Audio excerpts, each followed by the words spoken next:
আমাদের সমাজে সাম্য ও ভ্রাতৃত্বের সাথে চলতে হবে।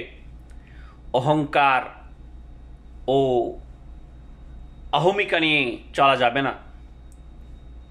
ওয়ালা তামশি ফিল আরদি মারহা, তোমরা জমিনের মাঝে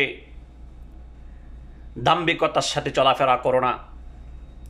কারণ এই দাম্ভিকতা দেখানোর কারণেই শয়তান যে ইবলিস এত বছর ইবাদত তার ধ্বংস হয়ে গেল আল্লাহ রাব্বুল আলামিনের কথা অমান্য করার কারণে। এমনইভাবে আমরা যদি মানুষের মাঝে সাম্য ভ্রাতৃত্ব না করে অহমিকা অহংকার করে চলি, আল্লাহ রাব্বুল আলামিন আমাদের সমস্ত আমলকে ধ্বংস করে দেবেন। কারণ এক যাররা পরিমাণ যদি আমাদের আমলের মাঝে কাজের মাঝে অহংকার থাকে, সমস্ত আমল নষ্ট হয়ে যাবে। দুধের মাঝে যদি একটু চনা থাকে, সেই দুধ যেমন নষ্ট হয়ে যায়, এমনইভাবে আমাদের আমলগুলো নিরঙ্কুশ হতে হবে, ভেজাল মুক্ত হতে হবে, অহংকার বিমুখ হতে হবে।